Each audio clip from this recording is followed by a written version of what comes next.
All right, it is Super Bowl week and it is Tier Rank Tuesday. Today we are looking at every Super Bowl of the last 25 years and putting them into one of these five tiers. We've got GOAT at the top, then solid, then mid, then forgettable, and then trash at the bottom. Obviously, hardly anybody is excited about Chiefs Eagles this Sunday, but let's take a trip down memory lane and put every Super Bowl of the last 25 years into one of these tiers. And as a Titans fan, we're starting with the heartbreaker of all heartbreakers. It's Titans Rams Super Bowl 34 in February, I guess, of the year 2000. This is an image that will live with Titans fans forever, that haunts us to this day. Kevin Dyson coming up 1 yard short of the goal line. But I'm going to put the bias aside, and I am going to put this into the GOAT tier. And here's why. As much as it hurts, as a Titans fan, as much as it hurts, this is a game that is still talked about to this day. The ending, this is how Super Bowls should be. Down to the wire, the very end, 1 yard short. People still talk about Steve's potential game-winning drive at the end. Obviously, the Rams were great that year. They ended up winning. The great Kurt Warner quarterbacking them. But this was an all-time great Super Bowl because of the drama and because it was so down to the wire, as much as it hurts my heart to look back on. Then we get to Super Bowl 35. This was a Super Bowl that was a blowout. The Ravens absolutely destroyed the New York Giants. This was when the Ravens had that unbelievable defense, had to beat my Titans to get to the Super Bowl. I mean, I'm not going to say it was trash, but I will say it was forgettable. It was a forgettable Super Bowl. You know, the most memorable thing about this is that there were 2 kick returns for touchdowns in a row. The Giants returned a kickoff for a touchdown and then kicked it off to the Ravens, and the Ravens returned it for a touchdown. That kickoff return for the Giants was their only points of the game. So a forgettable Super Bowl, but what an unbelievable defense the Ravens had. Then we get to Super Bowl 36, the beginning of the Brady Patriot reign of terror. This was when they beat the Rams. Game-winning field goal as time expired. I'm going to put this one into GOAT as well because it is the beginning of the GOAT, Tom Brady. This was his first ring. Pretty remarkable story as he takes over late in the game with no timeouts, deep in his own territory. You got the late, great John Madden in the announcing booth saying, "If I'm the Patriots, I'm taking a knee and let's take this thing to overtime." But Brady just starts moving them down the field. They end up winning, and this was a huge moment in the NFL because it established the reign of terror that would commence for the next long while. Up next, we got Super Bowl 37. The Bucks all over the Raiders. I mean, honestly, this was a pretty trash Super Bowl. This was a pretty trash Super Bowl. I mean, the Bucks just absolutely destroyed the Raiders at every turn. I think the Bucks nearly scored 50 points. They had 3 pick sixes. Just never really a game that felt like it was even close. It was all Tampa Bay. Then we get to Super Bowl 38, which is the Patriots again, defeating the Carolina Panthers in what I think is one of the most underrated Super Bowls of all time. And I'm already going to have 3 in the GOAT tier. I'm putting Patriots-Panthers in the GOAT tier. You should go watch this Super Bowl. If you haven't watched Super Bowl 38, this was an incredible football game. The Carolina Panthers, led by Jake Delhomme, excitement down to the wire, game-winning field goal at the end, excitement, explosive plays. This was a fantastic football game. And if you've forgotten about it, or maybe you weren't alive when it happened, or you haven't watched it in a long time, go watch Patriots-Panthers in that Super Bowl 38. Super Bowl 39, it's the Patriots again. This time they defeat Donovan McNabb and the Eagles.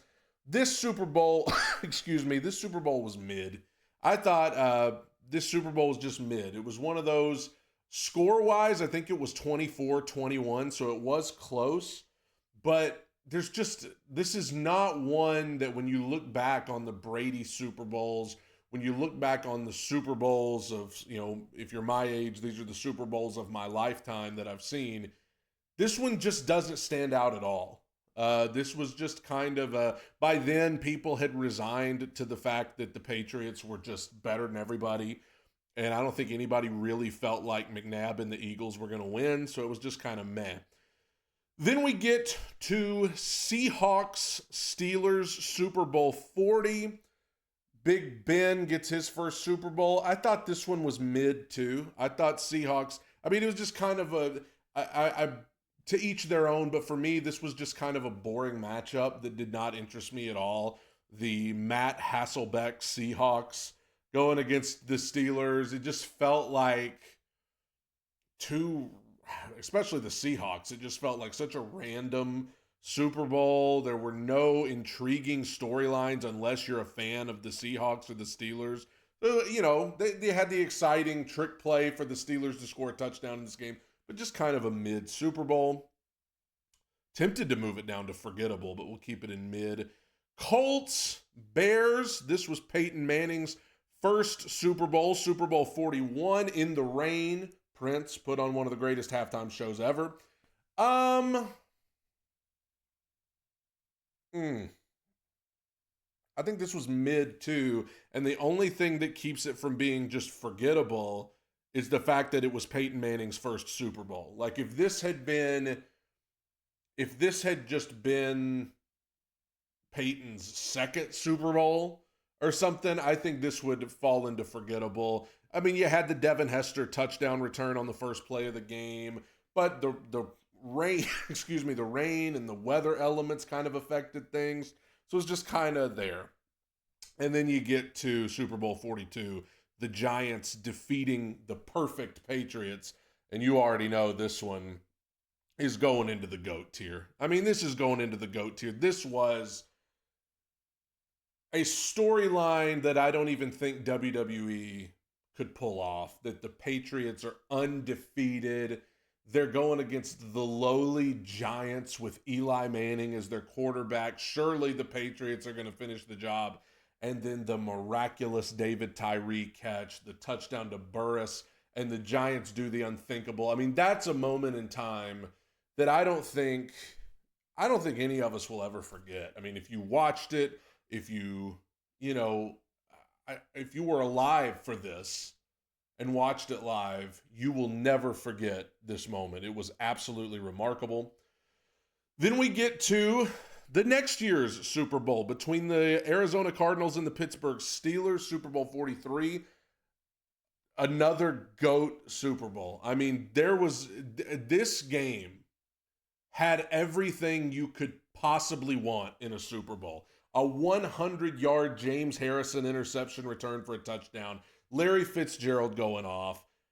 One of the most perfect passes I have ever seen in my life from Ben Roethlisberger to Santonio Holmes to win the game. I still don't know if I've seen a more perfect throw in my life. This Super Bowl had everything. This is one of the best Super Bowls I've ever seen. It goes into the GOAT tier. Then we get to the Saints versus the Colts. Breeze versus Manning. This one was solid. I mean, of course, the story here was New Orleans was still recovering from Katrina, and I remember that was a big part of this, is that what a turnaround for that city. And a close game until Peyton Manning threw the pick six at the end and Breeze gets his Super Bowl ring. This was a good game. I don't think it was great. I don't think it was a GOAT Super Bowl, but I thought this was a solid Super Bowl. Packers, Steelers in Super Bowl 45, I believe. I thought this one was forgettable. I mean, and it's crazy because it was a 8-point game. I mean, so it wasn't like, a blowout. It was a close one-possession game. Ben Roethlisberger versus Aaron Rodgers. that seems like it would be a really great Super Bowl, but it was just like, I don't know, it was just there. It was just there. Aaron Rodgers' only Super Bowl ring, and it's not one that I really remember too much about. It's just forgettable. Patriots Giants again. This time I don't think it had that same magic, but I will say it was solid. The second meeting between the Giants and the Patriots was solid. Really good game. Eli Manning pulls out the Super Bowl madness again with that perfect throw down the sideline. So yeah, I think this was a solid game, but just didn't have the same magic as their first meeting because of the allure of the Patriots being undefeated. Then we get to the lights out game, Ravens versus 49ers. Obviously, the picture there is the late Jacoby Jones. Can't believe he's gone. Rest in peace to him. You know what? I thought this game was very solid too. I'll put this into the solid category as well. I mean, obviously, it was a blowout. Looked like it was going to be trash. And then the lights go out. They come back on, and the 49ers come to life. The 49ers led by Colin Kaepernick, of all people. Kaepernick versus Flacco, the Harbaugh brothers. Solid game. Turned into a solid game. Ray Lewis gets one more ring on his retirement tour. Solid Super Bowl. Seahawks Broncos. This was supposed to be in the GOAT tier. I remember people thought that this Super Bowl was going to be absolutely one of the best we'd ever seen. And as it turns out, it was trash. This was an absolute trash Super Bowl. The Seahawks absolutely obliterated the Broncos from start to finish with the Legion of Boom. Not even close. Not even a contest. Seahawks win big. And then what I'm going to do now is move me down here because I'm about to add to the GOAT tier. It is the Malcolm Butler game. It is Seahawks Patriots. Brady gets, I believe, his fourth ring.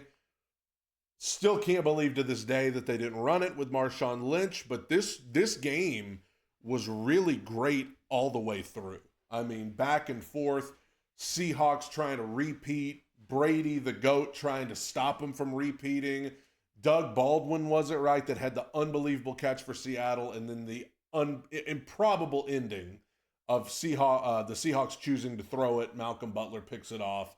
A play that will live in infamy, and the Patriots get another ring. That goes into the GOAT tier. Broncos, Panthers in Super Bowl 50. I'm not going to put it all the way into the trash, but it was definitely forgettable. Definitely a forgettable Super Bowl. Peyton Manning gets another ring, but, it was a different kind of ring for Peyton Manning. He was kind of carried by an elite defense. Cam Newton, the MVP, just kind of came up flat in this game. Obviously didn't go after the fumble. That another play that lives in infamy. Just forgettable. Not trash, but definitely a forgettable game. Then we get to 28-3 in Super Bowl 51. And this has to go into the GOAT tier again. Awful lot of the GOAT in the GOAT tier, Tom Brady. This is one that I still can't believe actually happened. To tell you the truth, I was finishing up my college degree online when this game happened, and I had already kind of zoned out of the game. I turned the volume down and was just concentrating on my assignment that was due at midnight that night. And I looked up, and it was 28-9. And then it was 28-12. And I was like, wait a minute, that's a two-possession game. And then the Falcons fumbled. And then it was 28-20. And then it was 28-all. And then they went to overtime. And the Patriots won the coin toss. And I knew the game was over. Still, just unbelievable. Unbelievable that this happened. And to me, this was the night Tom Brady solidified his place as the greatest of all time. I didn't need to see. He could have retired after this, and it would have settled it. But he kept going and got back to the Super Bowl the next year to play against the Philadelphia Eagles, and doggone it, once again, another GOAT Super Bowl. Another one. Patriots, Eagles, Nick Foles, kind of a similar situation as the Eli Manning Patriots Super Bowl the first time as just like Nick Foles and the Eagles. Surely they're not going to beat the amazing Patriots. And they did. The Philly special. Philly special. I mean, just an unbelievable game that I think belongs in the GOAT tier. And of the 1, 2, 3, 4, 5, 6, 7, of the 8 games in the GOAT tier currently, 1, 2, 3, 4, 5, 6 of them belong to the Patriots. Then we get to another Patriots Super Bowl. Brady's last with New England against the Rams. This Super Bowl was trash. This Super Bowl was absolute trash between the Patriots and the Rams. Just, it really, nobody was really interested. I mean, the Patriots had been to the Super Bowl so many times by this point that I think people were just bored. And the Rams were not like people felt like the Rams didn't even deserve to be there because they got gifted that call against the Saints. I think Saints-Patriots would have been a much more intriguing story with Breeze and Brady. But the Patriots won a low-scoring affair, trash Super Bowl. Then the reign of terror in Kansas City begins the next year as it is Chiefs versus 49ers, the 2020 season. This was, of course, the Mahomes' first ring. And this Super Bowl was mid. The first Chiefs 49ers Super Bowl to me was mid. Yet another case of what the Chiefs did in that run in the playoffs. Got behind, came back. They did it in every game. They got down 24-0 to Houston. They came back and beat them by multiple scores. They got down 10-0 to Tennessee.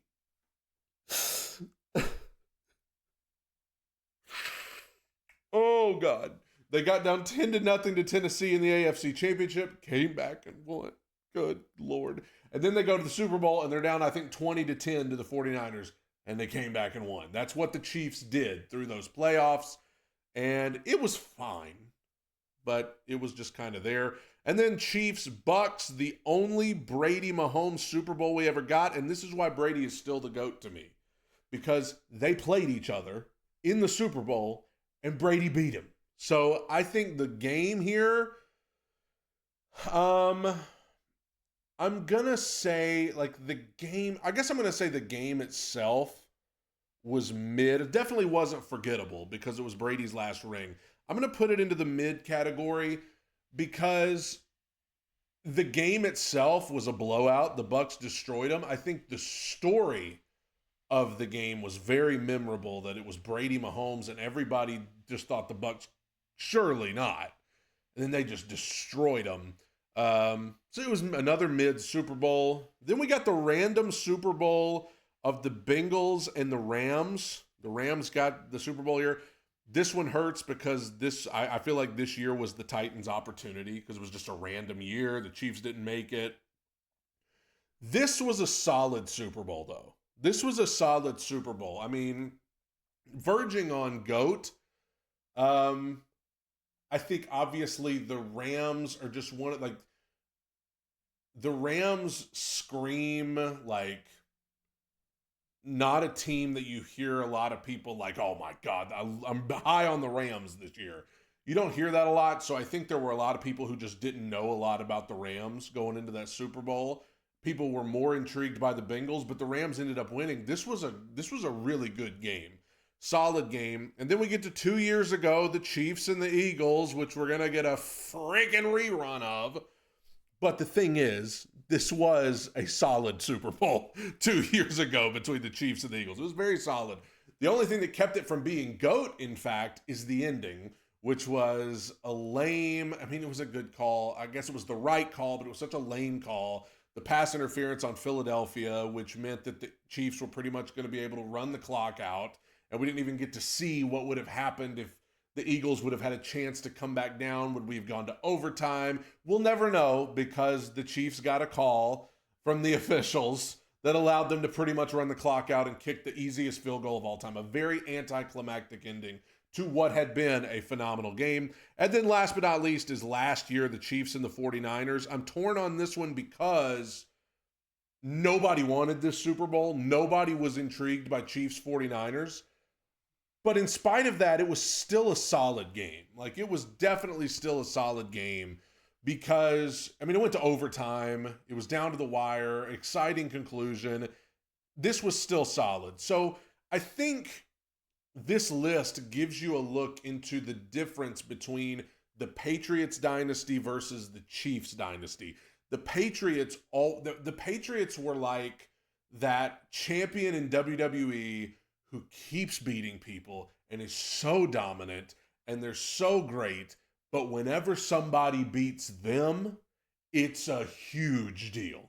Whenever Roman Reigns finally loses, whenever John Cena finally loses, it's something you'll remember forever. That's kind of what the Patriots were. I mean, look at all of these GOAT tier Super Bowls that they were in. Alabama in college football with Nick Saban, they were kind of similar. Yes, they were great and everybody hated them for it, but when they finally lost to somebody, it was something that you knew you would remember forever. The Kansas City dynasty that we are currently witnessing right now just feels a little different because I think people are just kind of more put out with it than anything. I think people, and it's honestly like, since Brady, I guess Burrow beat him once, the Chiefs never lose. Like, the Patriots would win a lot and then they'd finally lose, and then they'd win a lot and then they'd finally lose. The Chiefs just win a lot. They just win a lot, and some people feel like they get gifted stuff, but whatever. We've got the Super Bowl this Sunday. We've actually had a lot of really good Super Bowls in my lifetime. Heck of a lot more good than bad. Let me know what you think about this list. Where did I miss it? Where do I need to change things? What would you change? Let me know. And let me know who you got in the Super Bowl this weekend. God bless you. Tighten up. Bye.